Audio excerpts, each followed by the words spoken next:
Ciao a tutti, bentornati sul mio canale, oppure benvenuti. If we haven't met before, I'm Katie. I live in southern Italy, moved here a handful of months ago, getting acquainted with this incredible place. You know, who says Zona Rosa lockdown can't be a ton of fun?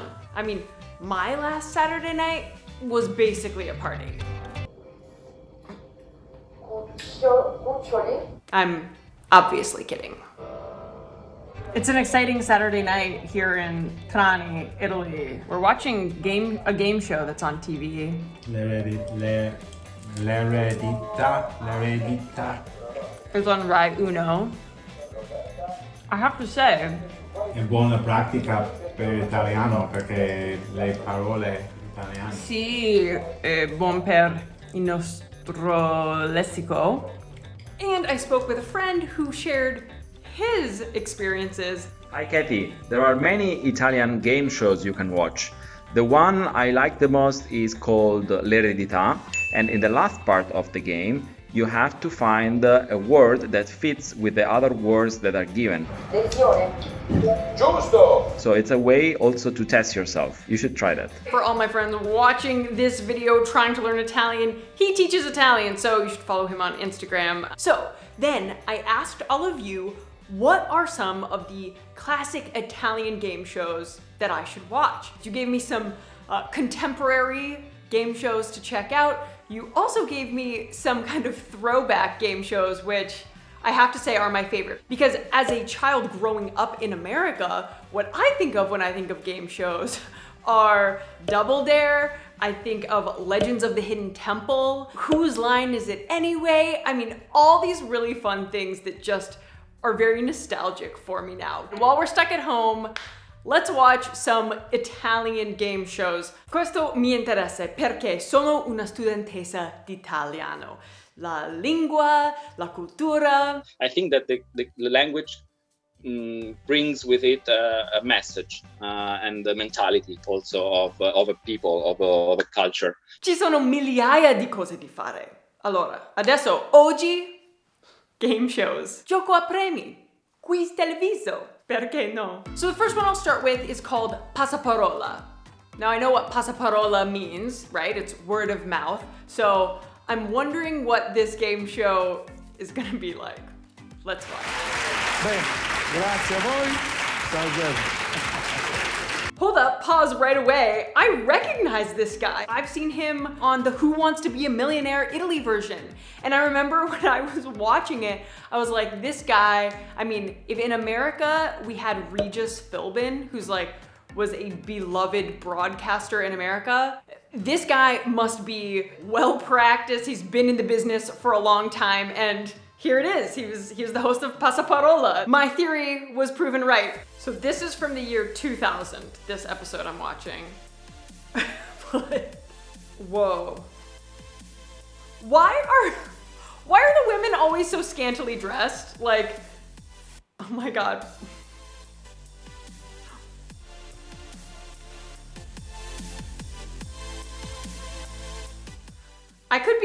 Do you think I could be a game show host, Chica? No, I could not walk in high heels like that, actually.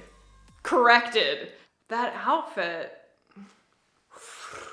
Well, and here's what I want to know too, just in terms of how she's dressed versus how he's dressed, and not to obsess about this too much, but like, he has on many more clothes than she does. Now, as a female who I get cold easily, I'm like, either she's freezing in this studio or he is like sweating bullets. Wait, okay, this just reminds me of halftime at a basketball game or something. This is like the cheerleaders come in, do a little dance for you, eat your popcorn. It's a full-on production. Okay, next. Avanti Un Altro. Buonasera. Buonasera, una domanda, scusi, lei è un serial killer, no? No, no. Okay, no, Ammazza i moschi. chiedevo. E noi io famo. The audience is into it. What? It's my favorite thing when people don't take themselves too seriously. That's why people love him. It's because he is super quirky. He is super quirky. Speaking of quirkiness, you guys, I have a Patreon community called the Quirky Club. We get together in monthly live chats. I drop monthly recipes. I throw behind the scenes footage on there all the time. We have a fun time. Check it out. Help support all of my creative endeavors. I would really appreciate it. Link is in the description box below. Okay, now Sarabonda. Caro tiramisù, noi abbiamo quel documento. Whoa, look at those headphones. What? This is only from 2003? Those headphones look like they're straight out of the 70s. Are they like airplane pilots or something? Oh, and here's another scantily clad woman. Every time they keep cutting to a different woman who's like, so funny. These guys are super serious though, on a mission. So wait, is this guy's name Tiramisu? Tanti auguri. Ma Eccezionale. Oh nice, they do have the dude members of the squadra as well. Silenzio. Silencio. This host kind of reminds me of Mark Summers, who is like the game show host of my childhood. He looks like Mark Summers, but with glasses. Ah, he won! Wait, so his name is Tiramisu. This is this man's name. Tiramisu. I want to be named Gelato. If this guy can be Tiramisu, I am now known as Gelato. Thank you. Ooh, pistachio gelato. That's it. Okay, next up, let's add on a cooking game show, right? So this one was suggested to me. It is called La Prova Del Cuoco. Okay. Quei ristoranti di paesi. That looks good. Orecchiette, living in Puglia. Of course, I love orecchiette. Mwah. He's sweating. He's nervous. He's nervous. Okay, and I'm gonna pause it right there to say that I am never going to be critical of someone who is on a cooking competition show, because I was on a cooking competition show when I lived in New York City. I was on Chopped, which is on the Food Network, and it was a nerve-wracking experience. I am happy to tell you that I was not the first one. Chopped, I was not the first one to go. I was also not the winner. Non ero il vincitore. But it was really fun. Actually, my good friend Jen won, so that's all good. We're on Chopped.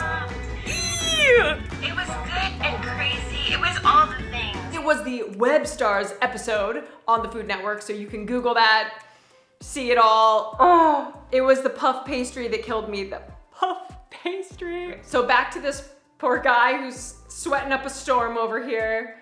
His dish looks delicious though.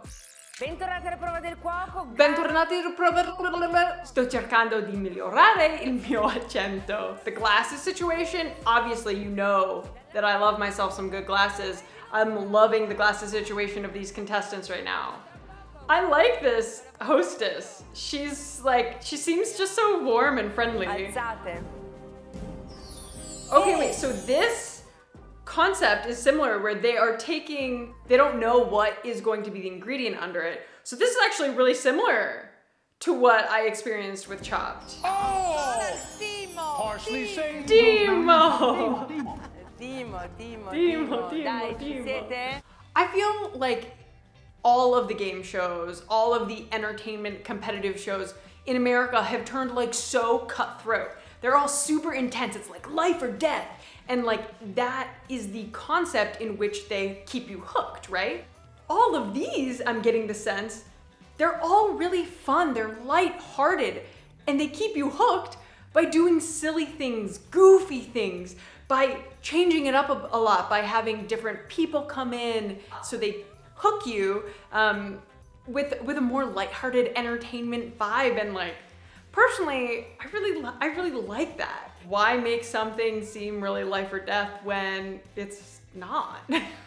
And that will be my takeaway from my Italian game show watching. I mean, I will for sure be watching more Italian game shows, just sitting my butt on the couch. It is a great way to practice my Italian, to learn more. Questo è tutto per oggi. Grazie mille per aver guardato questo video e noi ci vediamo la prossima. Thank you as always to the Quirky Club, my Patreon community. You all are the best. Don't forget to iscrivervi and of course keep it quirky.